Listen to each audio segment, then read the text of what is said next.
Good morning and welcome to the SafeScript training. My name's Cara Joyce and I'm a pharmacist. I work for MPS Medicine Wise as a clinical services specialist in the Barwon area in Victoria. And my name's Mark Davies. I'm a GP in Lara and I'm also the pharmacotherapy project officer with the Western Victoria PHN and help doctors in our area and prescribers with methadone, Suboxone and general opioid management problems. Before we begin, I'd just like to acknowledge the traditional custodians of this land. I'd also like to pay my respect to their elders, past, present and emerging, and extend that respect to other Aboriginal people present today. So this morning's session will be broken up into three parts. So first we're going to have a chat about SafeScript and the ins and outs and what's involved. The second session, Mark's going to take us through how to manage those high-risk patients. And the third session, we're going to have a chat about how to engage with these high-risk patients as well and some behaviour change. If during this morning's training you have any questions, you can submit them in the comments section and we'll endeavour to get back to you throughout this morning. But if not, someone will respond to your question via email at a later date. So these are the learning outcomes that we'll be going through today. And to begin with, we're going to have a look at a video about SafeScript.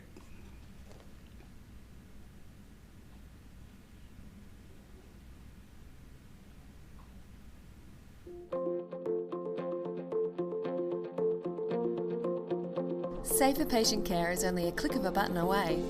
More Victorians lose their lives from prescription medicines overdoses than on our roads each year. This is an opportunity for us to do something to make a real difference.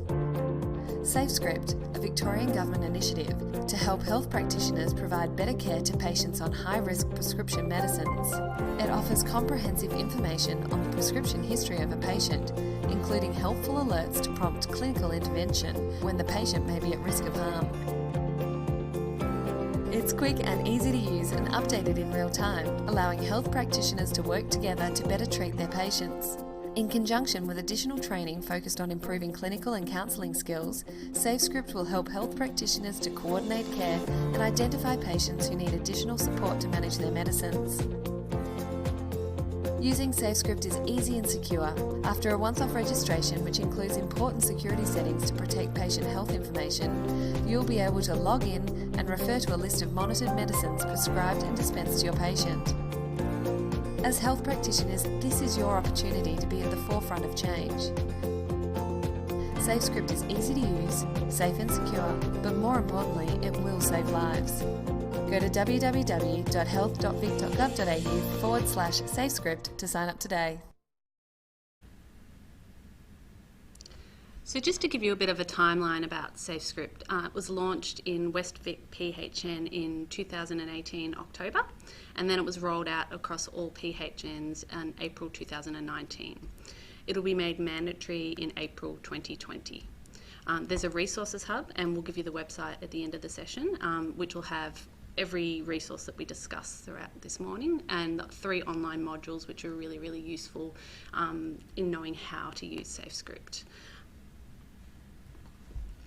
So which medications are monitored?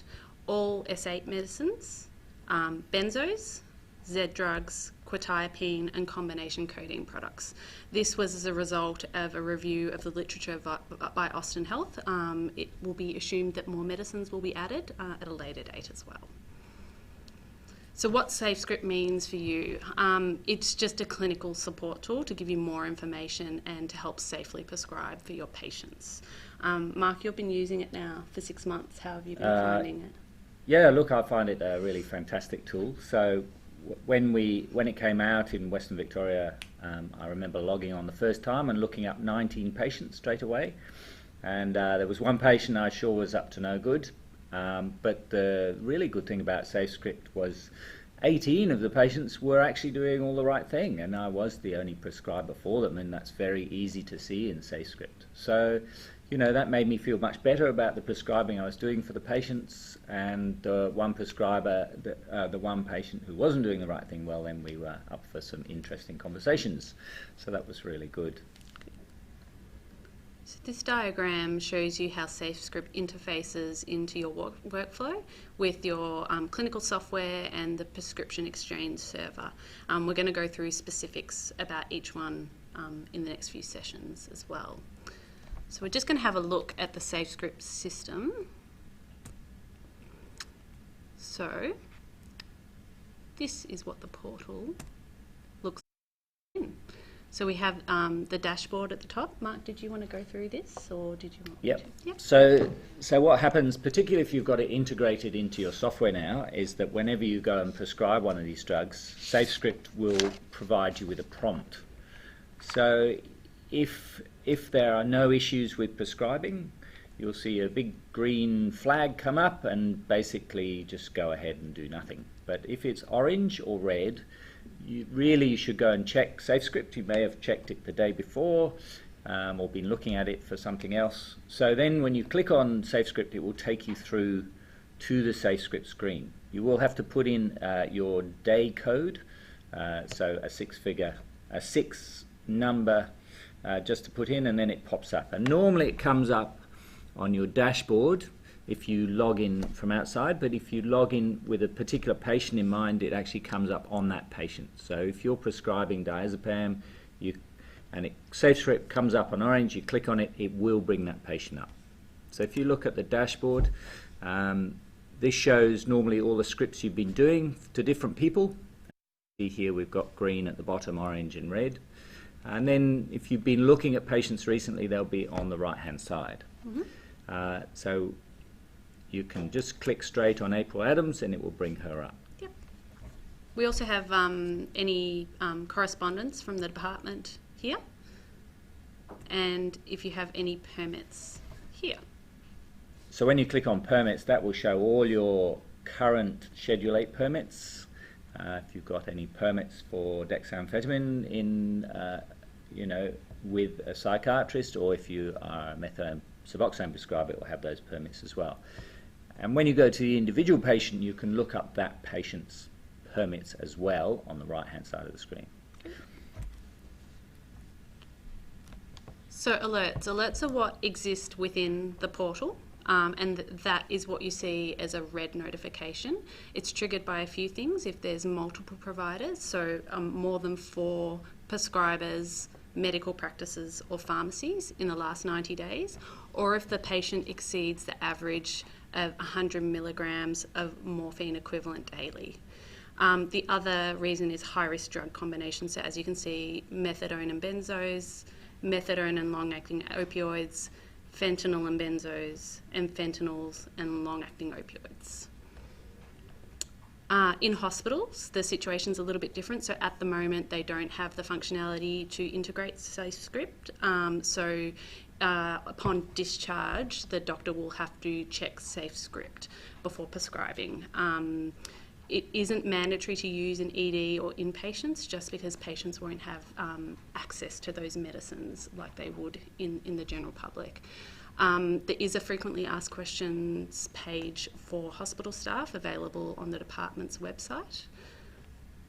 But it would be something that we'll assume they will integrate in the future. So notifications are what exist when you integrate SafeScript into your software, so the pop-ups that come up. So there's 3 different notifications.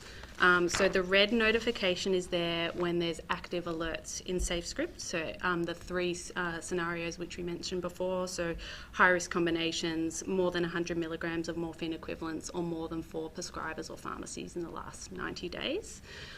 Amber alerts if there's more than 1 prescriber in the last 90 days, or between 50 and 100 milligram morphine equivalents in the last 90 days. With amber and red, you actually have to click on them for them to go away to view the information. Green alerts means there's nothing relevant there, and that alert will stay up for a minute and then disappear. Yeah. And we're using best practice at iPractice.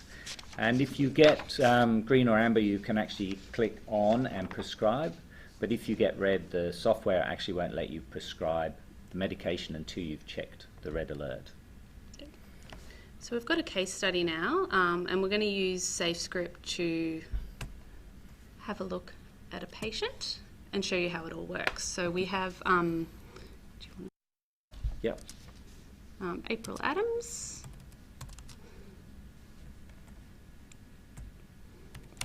who was born on the 1st of January 1990. So just a bit about April. We've seen April for a few times over the past 3 years. Her last appointment was over 12 months ago. At that appointment, oxazepam and diazepam were prescribed for long-standing back pain issues and moderate anxiety. So this information that you can see is current as of the 1st of April. So having a look at this, Mark, what can you tell us about April? So April clearly has been getting oxycodone. So one of the easiest ways to look at this screen is actually to look onto the right-hand side, and you can see that prescribers are always in blue and dispensing is always in green. So if we look at the prescribing, we can see we've got Dr. Green, Dr. Black and Dr. Brown. So obviously April is travelling around somewhat, and then it gives you the date of the prescriptions and the dates of the dispensing too. So if we look at the bottom, for example, we can see that Dr. Brown prescribed 28 oxycodone on the 2nd of the 3rd, and that was dispensed on the 2nd of the 3rd by Tom's Pharmacy. Coming up, she then got, she had another prescription from Dr. Black on the 12th of the 3rd, so 2 weeks later, and that was prescribed the next day on the 13th, so she's having 2 OxyContin a day. But then if we go up again, we see that, she went back 1 week later and got that dispensed. So in other words, she'd used up all 28 tablets. So she was having OxyContin, so the OxyContin 3 times a day. And just a little note of aside, it does seem for quite a lot of patients that lower dose OxyContin is a TDS medication, not a BD medication. It's supposed to be 12 hours, but I've seen lots of people where the effect has worn off at after 8 hours, and that's why sometimes if you're having trouble with someone, going to a lower dose 3 times a day actually works much better. But we can see from this lady, she's picking up more often, she's actually seeing several doctors, and we also know that if she's been on OxyContin or an opiate, just an opiate for more than a month, she's going to have a physical opiate dependence, so she can't just stop her opiates just like that. She will go into withdrawal. So we'll go into questions about this, or we'll look at how to deal with that situation a bit later. So Mark, because we've gotten an alert, would that mean that you can't prescribe for April? So if you have an alert, that is a decision-making tool. You're still allowed to dispense what you feel is appropriate in your best clinical judgment. We can also check on the top right, and you can see that there's I've lost my mouse. You can see there's permits, so you click on permits, but there are no permits for her. You can see the access history, so that looks at which doctors have. So that's another thing to know about SafeScript. Every time you access SafeScript, a log entry is made. It is not appropriate to check any patients or clients that you're not involved with, and a log will be made of your access. Great. So we will discuss some strategies about how to deal with a patient like April in session 2, as Mark said.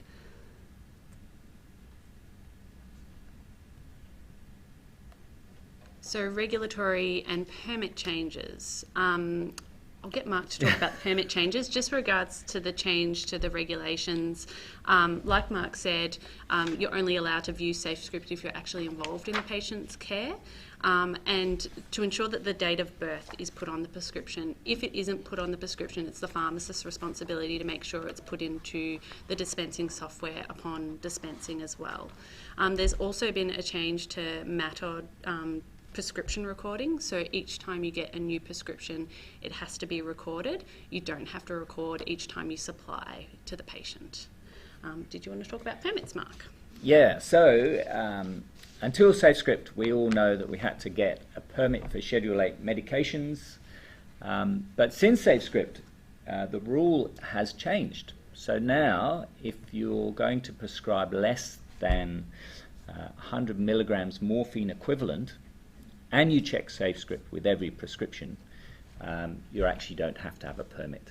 So I'll just hold this up. So that's the Schedule 8 permit checklist. So that's on the what used to be the DPU website, Drugs and Poisons Unit, which are now called the MPR website, which stands for Medicine Poisons Regulations. Take me a while to get my head around that. But if you go through the list of permit checklists, down the bottom, SafeScript exceptions are written in red. And you can see that it says that the total dose of opioid analgesics does not exceed 100 milligrams.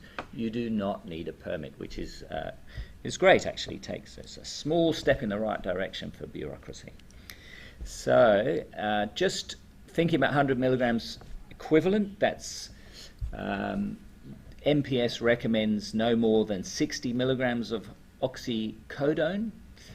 So that would be, say, 20 milligrams twice a day of OxyContin with 5 milligrams to QDS of endone, for example. That's 60 milligrams. So if you go above that level, you need a specialist involvement and you will need a permit. Fentanyl 25, you can go up to fentanyl 25.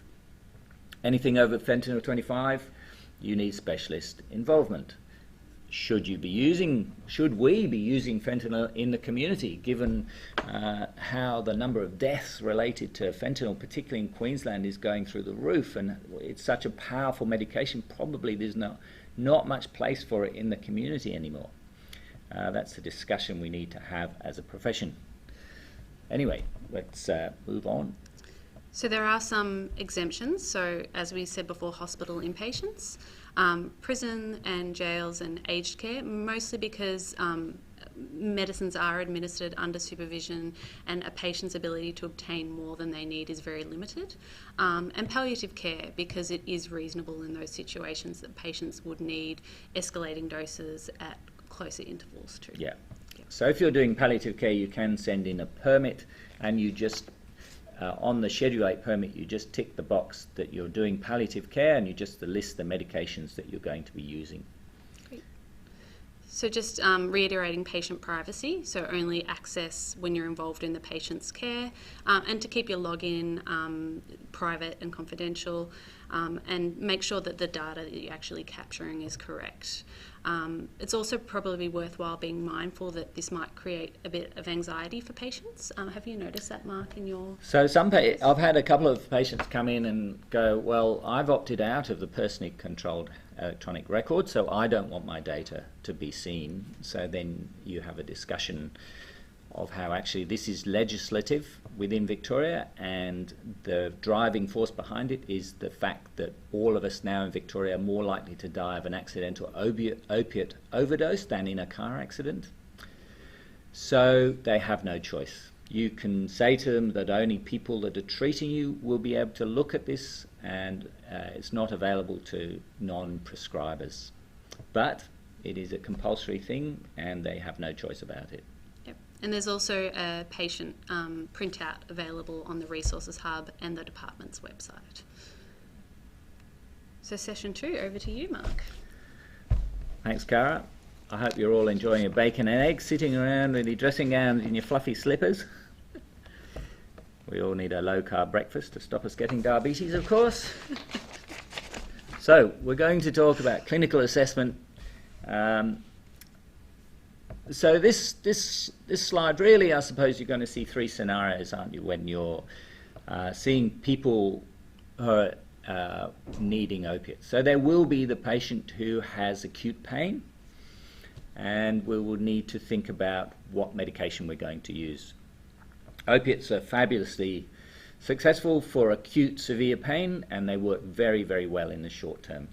Some new information is coming to light about opiates. So we've always known that people on long-term opiates seem to feel pain more keenly, and certainly in a methadone Suboxone clinic it does seem that pain can be a real problem. So the link seems to be that opiates stimulate glial cells, and these are the cells between the neurons in the brain, and that glial cell excitation is improving the transmission of pain through the pain tracts up and down the spinal cord. So that seems to be the mechanism. So we have to be very careful with long-term opiates, and we know for the most part long-term opiates don't help, and there's quite a bit of research now in chronic pain to show that functional restoration and building up exercise tolerance and reducing opiates leads to a reduction in pain, not an increase in pain.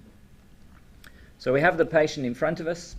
We're thinking about whether we're going to treat them with opiates or not. The other two situations might be someone who's doctor shopping, and we'll all know about those red flags. It's the person that comes in at the end of the day, comes in Saturday morning, seems to have no history, may come in with a dog-eared letter from another prescriber, seems to know all the medication names in great detail, can tell you brands and dosage and why they're allergic to everything else under the sun. So that's a really good time to check SafeScript. If you have that patient sitting in your waiting room, what a fantastic opportunity to just look at SafeScript before they come into the room, and then if they've had any prescriptions from other doctors of those drug groups, that will be there on SafeScript. I suppose the third scenario is the patient who has now developed an opiate dependence or addiction, or a benzodiazepine dependence, and then we can start looking at them in a different way. So if we're looking at someone in regards to just straightforward opiate prescribing for pain, we really need to do a risk screening and an assessment. So we want their full medical history. With a bit of luck, they'll be known to us anyway. It's probably worth, well, it is worth asking about an illicit drug history. So do you use any other drugs? Have you used marijuana? Have you used amphetamines? Have you used any heroin or opiates? Sometimes it's a difficult question, but you can always couch it in, look, we just have to ask this question. And that gives you a picture, really. We need a proper illicit drug history for the opiate-dependent patient, and that's a very specific history. So if you're asking about opiates, you would go, so you're getting some opiates on the street. What are you using? Are you using pills? Are you using heroin? Are you smoking? Are you injecting? How often are you using it? How long have you been using? Is it 1 year, 2 years? How long have you been using it every day for? So the everyday question is really the indication of the level of the opiate addiction. We know, as an aside, that heroin users, only about 25 of them become properly addicted and dependent. So it's 25%. The other 75% will manage to keep use to weekends, holidays, going away. We have this idea that everybody gets addicted. So who gets addicted to opiates? Who becomes dependent on them? So when you're asking questions, often a family history is a very good guide to who is much more at risk. So if in your family you have alcohol addiction, or your father or mother was had a problem with gambling addiction, other substances, marijuana, then that makes you yourself more at risk. If you yourself have had a previous addiction to any other medication, you are much, much more at risk of becoming addicted to opiates. There is actually an opiate risk tool, so I'll just hold that up. So that has a number of points on it. So first box, family history of substance abuse, alcohol, illicit, illegal drugs, prescription drugs, personal history of abuse, age. So you get a point if you're between 16 and 45, so I'm really lucky there. A history of pre-adolescent sexual abuse for women gives you an extra 3 points, and that really highlights how a past history of trauma makes you much more prone to developing an opiate addiction.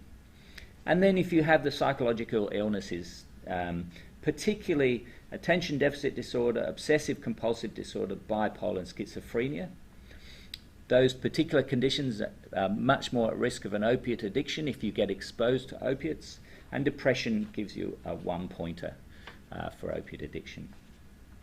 Just on another aside, it's very interesting with attention deficit disorder. Sorry, just moving the desk there. We know now that if you have diagnosed ADHD or ADH and you're treated with amphetamines through your schooling years, which helps your concentration, you are something like 5 times less likely to go on and develop a substance abuse disorder as an adult. If you have ADHD that's not treated, you are something like 10 times higher than the background population of developing a substance abuse disorder. So that's risk screening. Physical examination, what I tend to do in the sort of methadone Suboxone clinic is the important things are heart for bacterial endocarditis, listening to the lungs. Opiates can set off a bit of asthma, looking general health, general nutrition, health of the skin, etc. But it's always useful to do a blood pressure check, particularly on the left arm for right-handed people, because then you can check the left anterior cubital fossa here, because that's the most common place to inject. So if you see a little dark mark in the middle of that antecubital fossa, you can think about injecting drug use. Legal requirements we've gone over already, and patient counselling, well, we'll be talking about a bit later in the next case. There's a very good website resource on the NPS dealing with drug-seeking behaviour, and it sort of teaches you to look at the sort of presentations that people who are purely drug-seeking will present with. Interesting enough, it will be interesting to see what happens with SafeScript as time goes on, and I'm sure that doctor shopping will actually die out. And remember, from April 2020, it is mandated that we check SafeScript. At the moment, you can choose to or not. But from April 2020, we will have to have this software, and we will have to check SafeScript every time we're prescribing one of these medications. So this slide is really talking about patients like April who have developed an opiate addiction.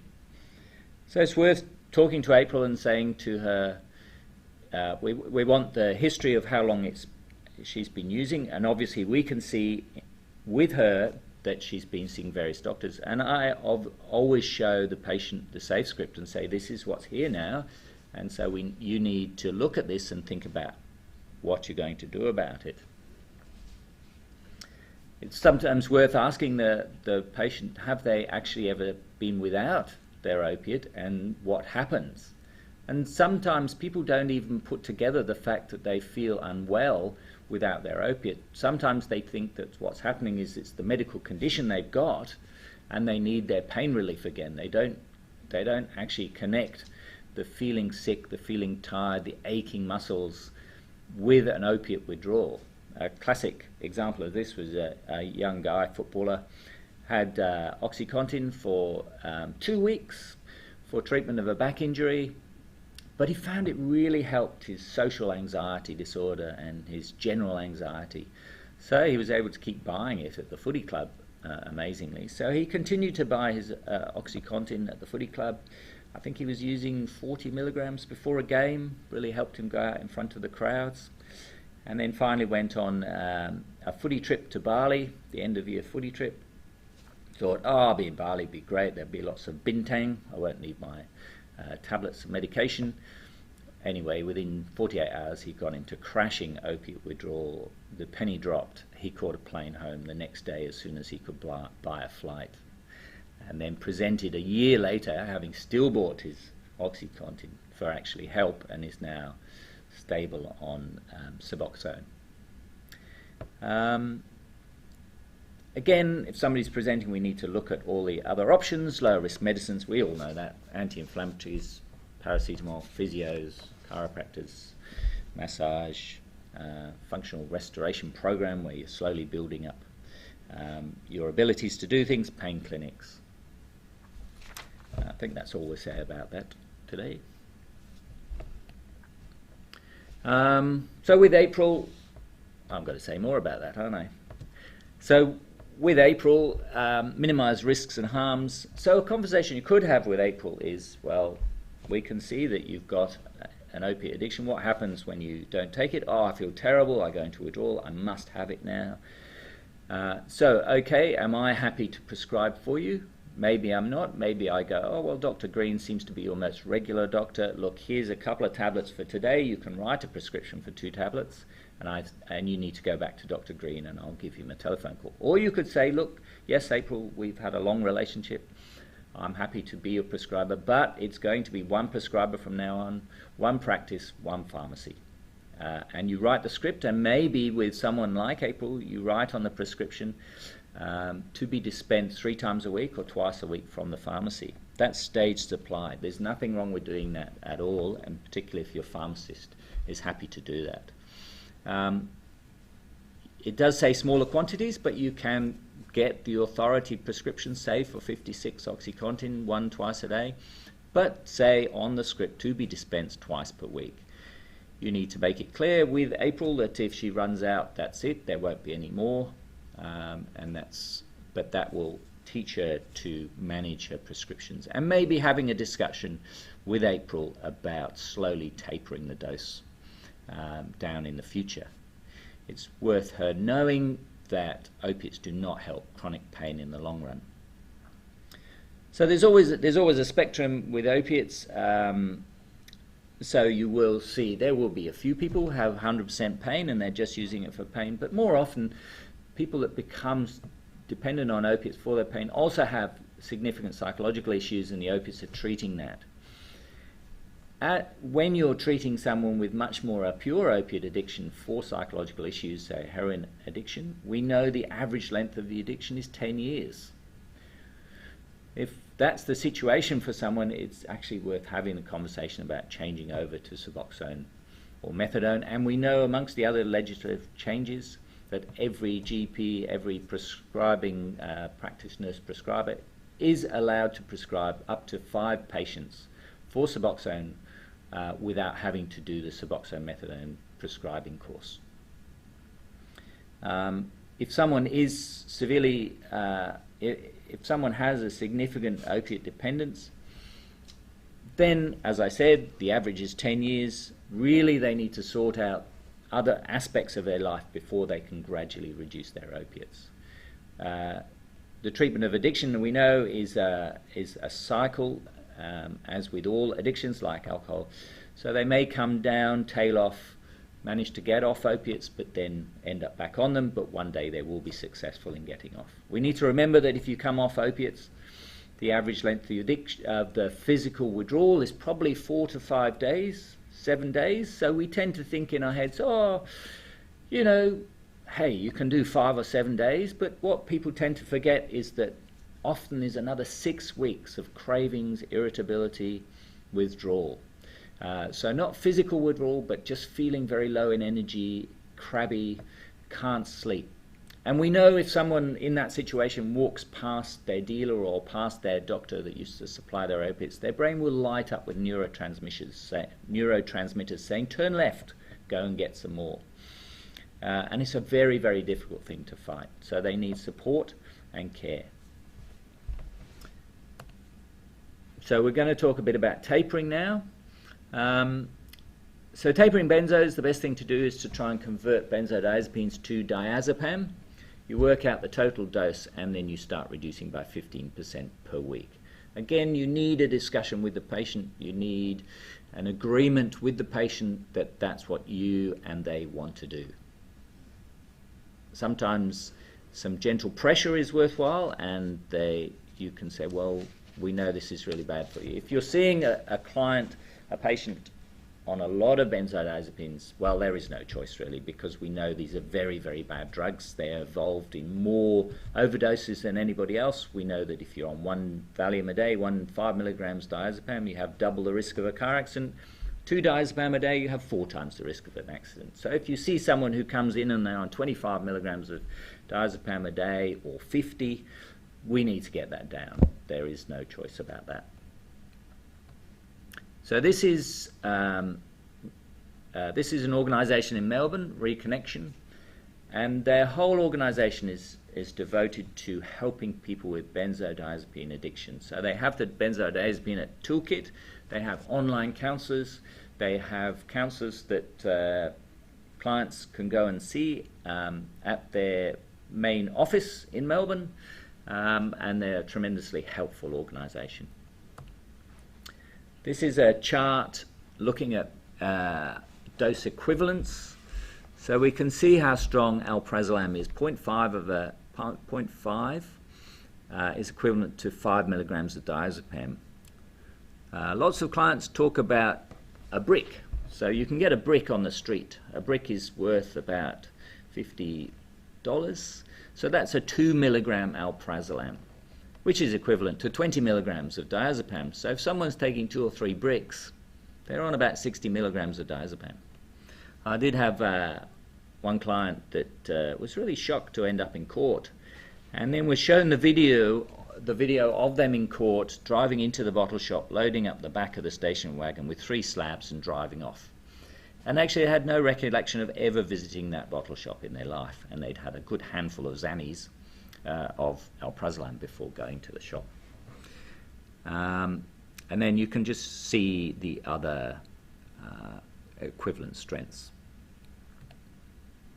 Quetiapine, Seroquel, Ceras, one of the most popular medications in jail now. It is extraordinary the number of prisoners that have peripheral neuropathy and severe neuropathy pain.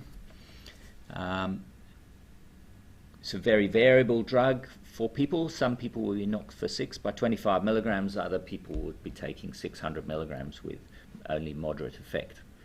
Quetiapine, again, very strange drug. It seems the sedative effect seems to be up to about 125 milligrams, and it's largely through an antihistamine mediated response.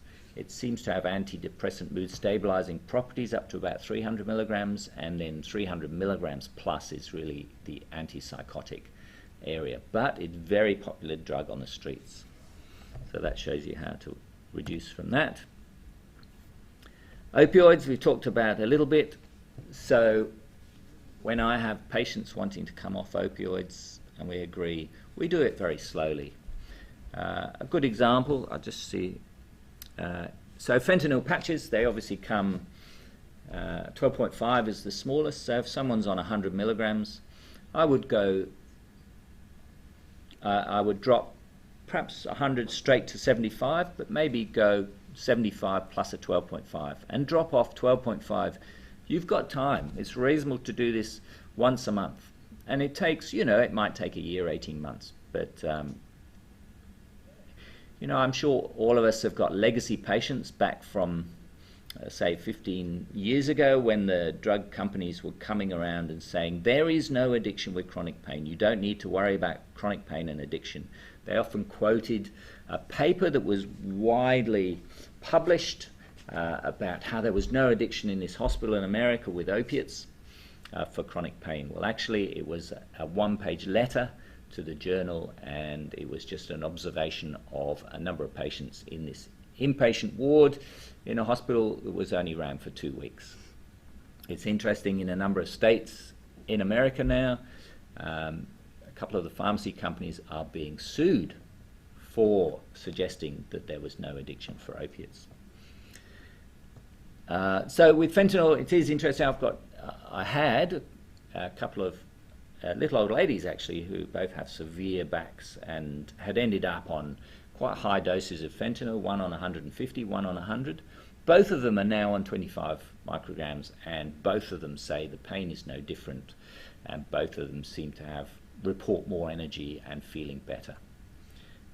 Again, morphine, just reducing it. Often, as I said before, with OxyContin, changing to a TDS dose as you get lower, but keep the process going down and down. The last stage is often very tricky because you can have that prolonged withdrawal and feeling uncomfortable when you finally get off the last little bit. These are some resources for tapering. The Pain Management Network is a very good resource. And there's an opioid tapering calculator where you can plug in the amount of opiates. You can do it for the drug itself, MS-Contin, whichever, or you can convert to morphine and it will show you how much to reduce per week or per month, depending on how fast you want to do it. So now I'm very excited for you because there are there's 3 cartoons produced by the Hunter Valley Pain Service featuring Brain Man, and we're going to show you the first one. So these are so good, it's actually worth sitting down with a patient, sometimes in your rooms, and going through the video with them. Sometimes I'd sit them down and say, okay, here you go, watch this. I bought a little speaker for my desktop, and then I'll go and have a coffee out the back, come back 5 minutes later. But I can't recommend them highly enough, so now you're in for a treat.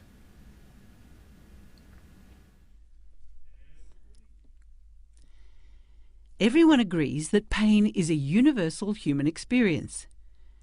We now know that pain is 100% of the time produced by the brain.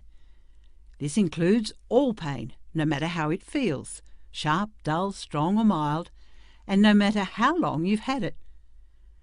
You might have had it for a few weeks or months. This is called acute pain, and it's common with tissue damage, say from a back injury or ankle sprain. And generally, you'll be encouraged to stay active and gradually get back to doing all your normal things, including work.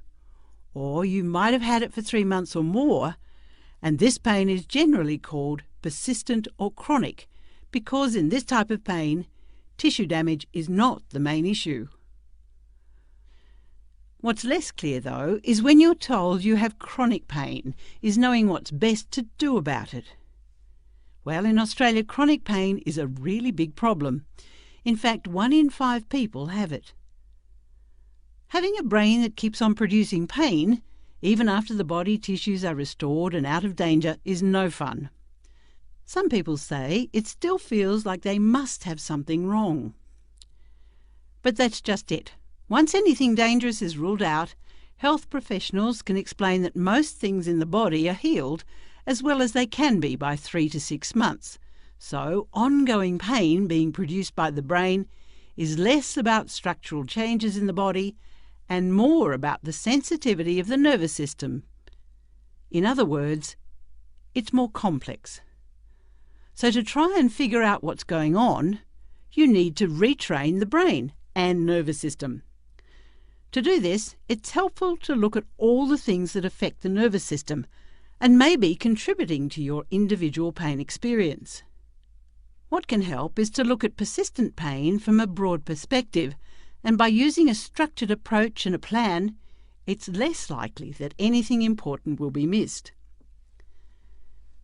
Let's start with the medical side. Firstly, taking medication can help, but only to a limited extent. It is the more active approaches that are necessary to retrain the brain. So using medications to get going is okay, and then mostly they can be tapered and ceased. Some people also think surgery might be the answer, but when it comes to a complex problem like chronic pain, surgery may not be helpful. So if you're thinking of surgery, it's best to get a second opinion, and remember to consider all the things. Next, it is helpful to consider how your thoughts and emotions are affecting your nervous system. Pain really impacts on people's lives, and this can have a big effect on your mood and stress levels. All those thoughts and beliefs are brain impulses too, but you can learn ways to reduce stress and wind down the nervous system. This helps with emotional well-being and can reduce pain as well. The third area to consider is the role of diet and lifestyle. Now, it turns out that our modern lifestyle might not be so good for us. In fact, what we eat and how we live may really be contributing to a sensitized nervous system. Looking at all the things like smoking, nutrition, alcohol, and activity levels, and seeing if there are any issues is a good beginning, and these things can go on your plan. Then there's often enormous value in exploring the deeper meaning of pain and the surrounding personal story. By stepping back and looking at all the things that were happening around the time the pain developed, many people with pain can make useful links between a worrying period of life and a worsening pain picture. For many, recognizing deeper emotions can be part of the healing process. Last, but by no means least, is physical activity and function.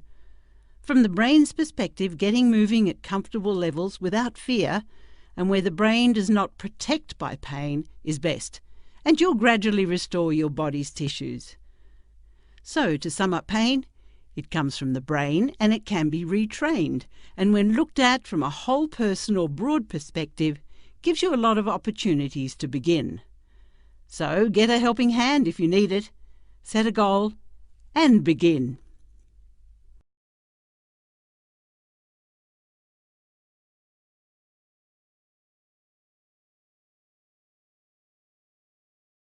So again, just think about in the longer term opioid dependent person, MATOD, which is the current name for methadone buprenorphine treatment and stands for, quick cheat sheet, medication assisted treatment for opioid dependence. So the idea of the new name is to get away from the fact that the methadone Suboxone is the entire treatment. It is part of the treatment of an opioid dependence. So as I said before, every prescriber is allowed to prescribe up to 5 patients. There is training available, MATOD training, which is currently 1 day, but is available in your area by jumping onto the RACGP website.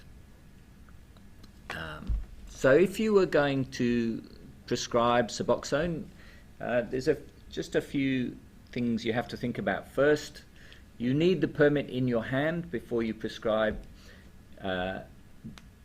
You have to go to a pharmacist that is a Suboxone dispensing pharmacy. So the permit is different from the Schedule 8 permit. It does actually specify the pharmacist. There are a few other questions on that permit. That's available on the MPR website and can be done online. If you're going to do Suboxone prescribing, it's probably worth making contact with your local PABIN. So PABINs are run through the PHNs, and they have a team available to help prescribers start off with Suboxone prescribing, because it is a little, the forms are a little bit tricky. You need a photo ID, which you just write on. You need to fill that form in. You need the permit in your hand beforehand. You need contact with the pharmacy. There are the prescription has to be written in a prescribed manner, and all that is available on the website. So there are guides to how to do it. The COWS scale is a measure of opiate withdrawal, can be a very useful scale. The reason for this being here is that if you are going to prescribe Suboxone, the person needs to be in moderate withdrawal before they have their first dose, because Suboxone sticks to the receptor so well, it will kick off all the other opiates before it itself kicks in. So if you had someone, say, had heroin in the morning and you gave them Suboxone at lunchtime, rather than feeling better, they would go into withdrawal. So the COWS scale is just there. The rating, less than 5, no symptoms, 5 to 12, mild withdrawal. So you really want them to be in about 13 to 24, moderate withdrawal. The scale goes 25 to 36, moderate to severe, and if it's over 36, well, everybody just give up and go home.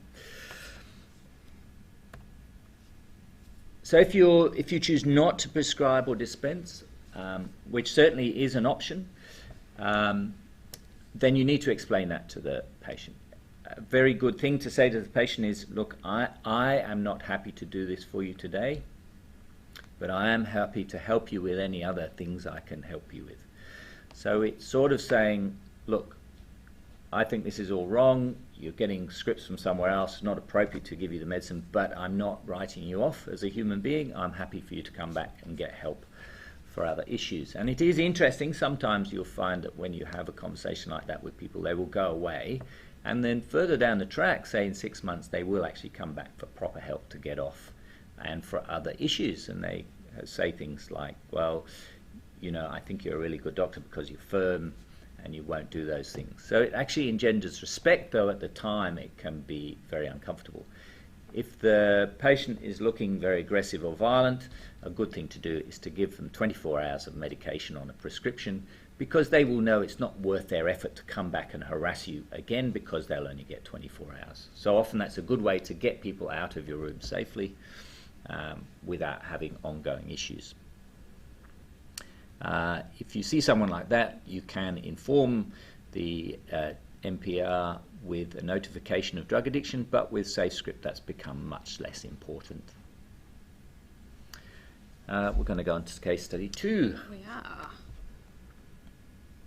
So we're going to log back into the portal, and as you can see, because we've left it unattended for a while, it's logged us out, and we just need to put our PIN in. So that PIN, you make that PIN up every day. So I have the same PIN every day for that. So we're going to search for June Jones, who was born on the 2nd of February 1980. 1980.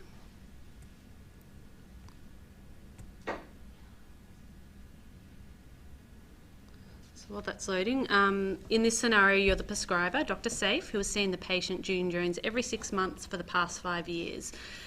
June takes regular clonazepam, 0.5 milligrams, up to twice a day when required for anxiety. She's been taking clonazepam for about 2 years, and we're assuming that the date is now the 1st of April. So June comes in and says, "Oh, hi doc, I'd like my clonazepam again." So either you start prescribing it, in which case it will come up on SafeScript, or you go, "Oh, well, we'll just check your prescribing first." Oh, there's a red alert right at the top there. So normally when you get a red alert, it actually tells you at the top what, it's not on this screen, why there's a red alert. So that might be more than 4 prescribers or 4 dispensers in the last 90 days, or it might be the interaction with a strong opiate with a benzodiazepine. So what can we see from June's prescribing? We can see that she was having her clonazepam. So the original prescription down the bottom seemed to be all right, 100 tablets of clonazepam. I hope that's not just given out in one go to the pharmacy, because they have a high street value and very easy to sell on the street. So I would never do a prescription like that. I always do weekly dispensing. And if they go, "Oh, doc, that's so hard, why, you know," I say, "Well, I'm sorry, that's the only way I'm prepared to do it." And you can say, "Look, you know, that's a large amount of tablets. I wouldn't be prescribing that." Anyway, but going back to SafeScript, we can see that, oh, she's used up all her clonazepam, which should have lasted her a long time, and now she's been seeing Dr. Black and Dr. Green and getting diazepam. And in fact, when we look at the diazepam, the last prescription, so she had 50 on the 13th of the 3rd dispensed from Nick's pharmacy, and a week later she went and got another 50 dispensed from Rachel's pharmacy. But we know that 0.5 of clonazepam from an earlier slide is equivalent to 5 milligrams of diazepam. So if she's on 0.5 twice a day, then she's on 10 milligrams a day normally of diazepam equivalent, so she's having escalating use. How do you feel about switching her back to clonazepam once she's been on diazepam? So again, there's a fair bit of discussion in the medical community about not using benzodiazepines for long-term anxiety, except in very rare circumstances, and then not using anything like clonazepam. We should be using diazepam if we're going to use it at all, and really the evidence shows that psychological treatment, cognitive behavioural therapy, is by far the best method of treating anxiety, but sometimes people just don't cope with that. Would I not prescribe to her? Well, we know if we just cease it, she will get a pretty horrendous benzodiazepine withdrawal symptom, a syndrome, and could be very unwell and could even fit. So our choices are, do we prescribe in a much more controlled manner? So again, twice weekly dispensing with strict controls and a sort of verbal or written contract, or we send her back to her regular doctor and say, you need to go and see them and maybe contact them. The situation where people, their regular doctor goes, "Oh, I can see you've been seeing other doctors," and just cuts off all supplies of whatever medication it be, does tend to lead to fairly catastrophic outcomes for patients. So that's another example of, this is an example of red alert. Yep. So I might go back to the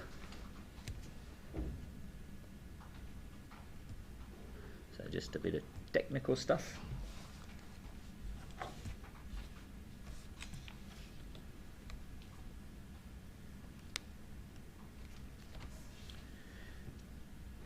So in terms of challenging conversations, well, we talked a bit about this anyway. These are some supports available for you.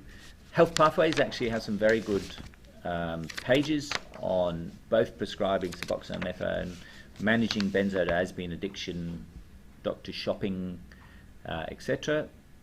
The PABINS, Pharmacotherapy Area-Based Networks, available through your PHNs.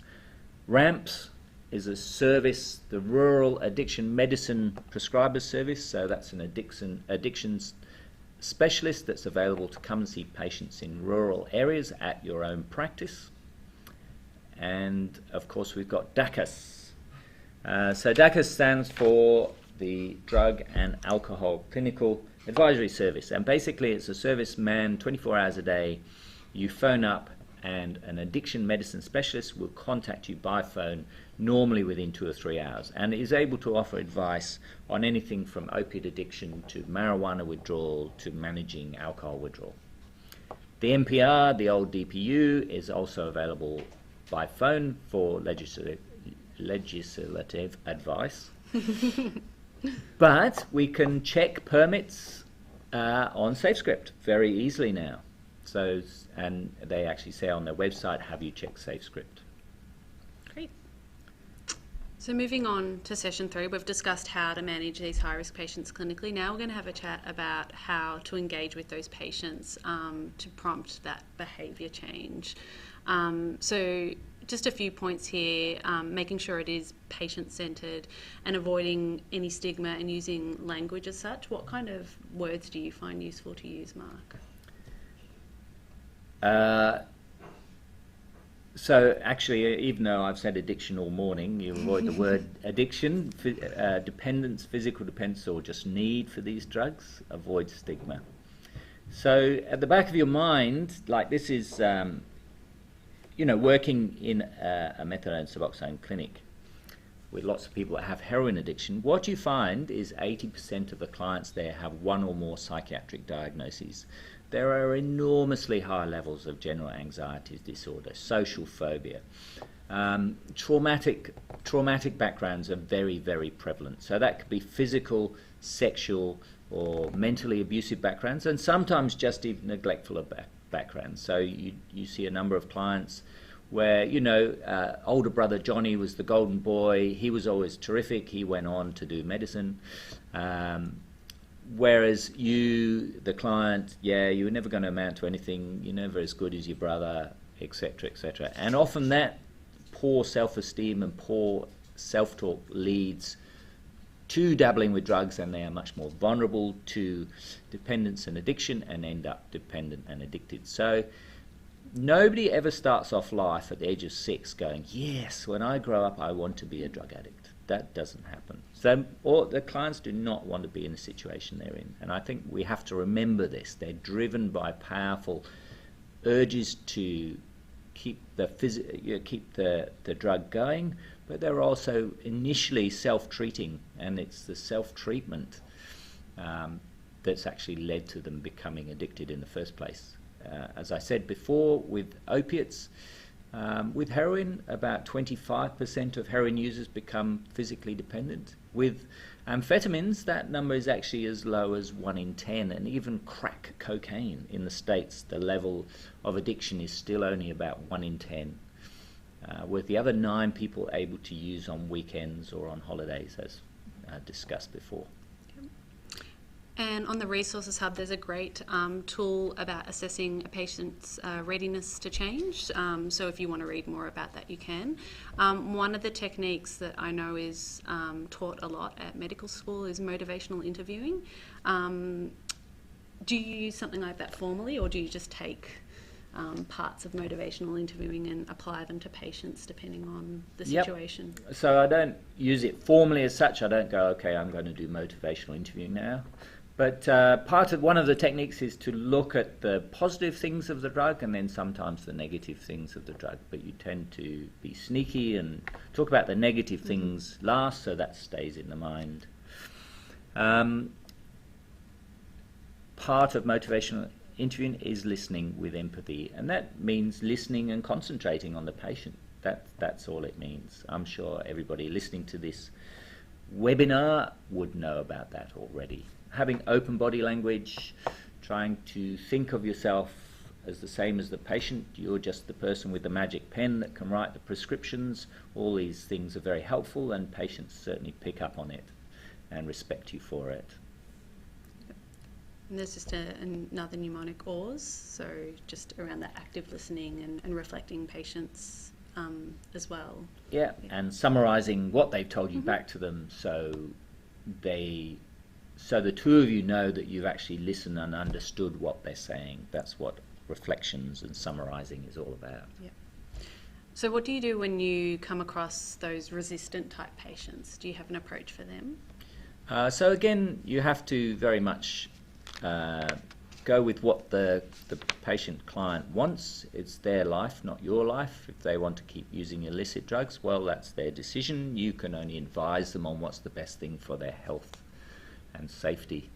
Obviously, in the situation where they're wanting high-level benzodiazepines or high-level painkillers which are not appropriate, well, then you're not going to agree on the direction, and you have to say what you're prepared to do and what they're, I'm happy to do this, I can't do that for you, I'm not allowed to do that, I'm only able to do this. So you have to agree on a mutual direction. That's the great thing about Suboxone and why the treatment's so successful, because you're going, okay, yes, you have got an opiate addiction dependence, let's give you this will give you time to sort out your issues, and when you're ready, we will tail that down and off. People often say, whoa, you're only giving methadone, it's just a legal replacement for heroin. But heroin you have to inject 3 times a day, its half-life is only 4 hours, so it's worn off after 6 hours. Methadone, you have it in the pharmacy, you drink it as a syrup, it lasts between 36 and 48 hours, so you have it once a day in the morning, and actually you have stable blood levels. And lots of research have been done on people on methadone with stable blood levels to show there is no impairment of driving or no impairment of using machinery. It allows people to get their lives back, get jobs, become parents properly, be an integrated member of their family.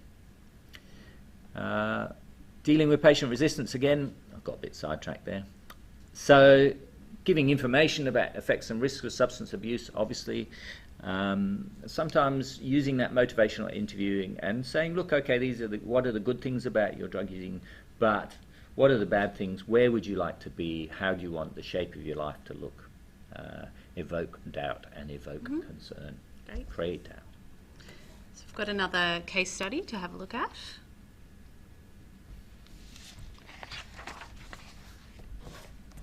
So this time we've got Michael May.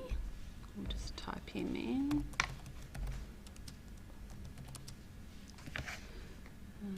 First.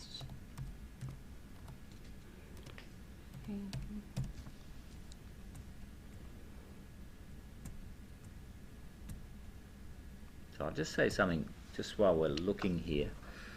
So you'll see on this screen, I'll just move, you see how we're searching on the name, but we can also search on IHI. So in your demographics of your software, your prescribing package, there will be a health identifier number. You can highlight that, copy and paste it into the IHI box, and it will bring up the patient. So sometimes that's a really good and quick way to do it. Great. So in this particular scenario, we're approaching it as the pharmacist, and this is the first time that Michael May has come into the pharmacy. He's presenting with a prescription for OxyContin 20 milligram, a quantity of 28. The pharmacist is familiar with the doctor who's written the prescription, as she works in the clinic nearby, and we're assuming that everything is current and it's the 1st of April. So we can see that we've got a red alert here. Did you want to comment on the frequency at all, Mark? So we can see the frequency of picking up the medication is increasing, and the patient has started to visit other doctors to get the medication because of that. And SafeScript has recognised this and given us an amber alert, which we can see on the left-hand side, and then as the frequency is increased and another new doctor's involved, then it's escalated it to a red alert. So I think it's really important as a pharmacist that we approach these situations carefully, because often a lot of patients become dependent on these substances without knowing it. And so using those open-ended questions about what does the medication mean to you, just to get an understanding from the patient's point of view where they're at. Is there any other questions that you would find useful in asking the patient when they'd present in those early stages?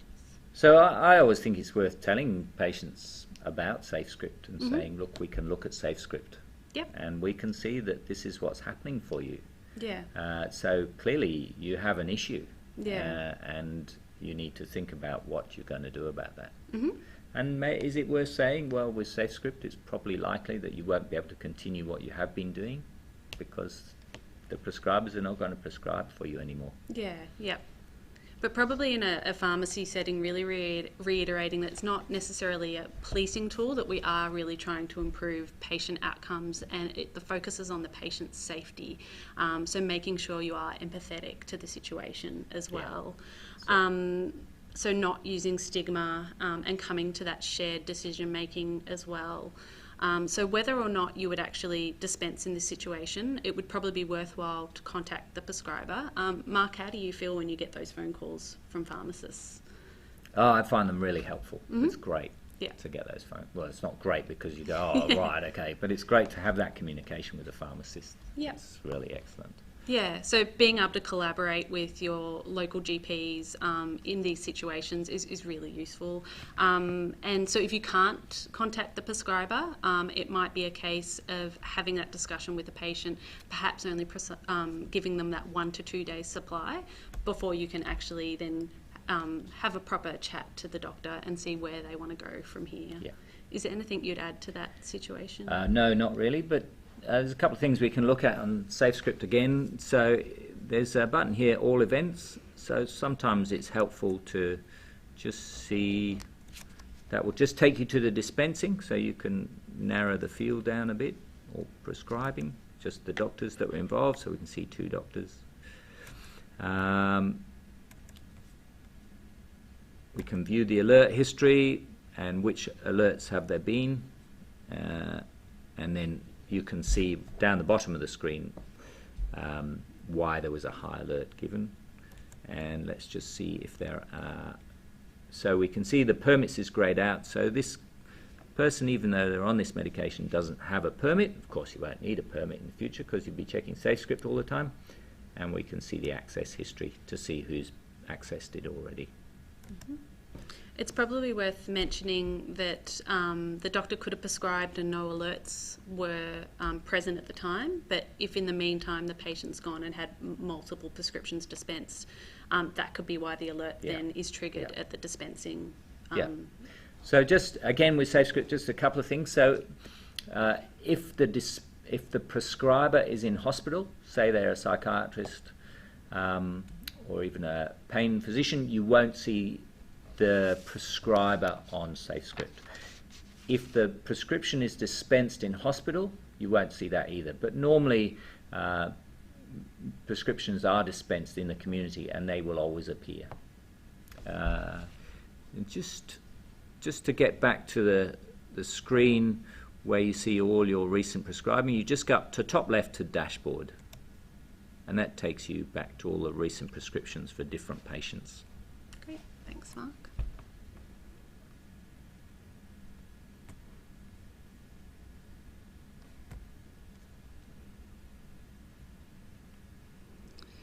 So once again, just a link to the Resource Hub. So the Resource Hub has all the tools that Mark's spoken about today, references as well, and some extra training. It links to the Health Pathways side and to the department side as well, and it's got those modules that we spoke about. If you do have any technical difficulties with SafeScript, your best bet would be to email them and they'll get back to you and resolve that. Or if you have any feedback to give them as well, because it is early days with SafeScript, I'd imagine they'd really value that feedback. Once again, just to reiterate, we've got the PABINs there and the echoes that are available to dial into every Wednesday morning, and that's run by St Vincent's Hospital. Yeah, so the Echo is a fantastic resource. So every Wednesday morning, 7:30 to 8:30, if you just go on the website and register, they'll send you a link. You can do that on your phone or your iPad or your laptop. So a couple of people I know dial in, go into work early, and they're listening to the Echo, which has a short presentation on an opiate subject and then a couple of case presentations, and anyone's allowed to present cases, but the colleagues I know also are checking all those results we have to do at work as well on another screen. Absolutely fabulous resource. Okay. And that's the end of the training for today. So if you have any questions, you can submit them in the comment section or email them through to the PHN. And I hope you all enjoyed your bacon and eggs. Thank you very much.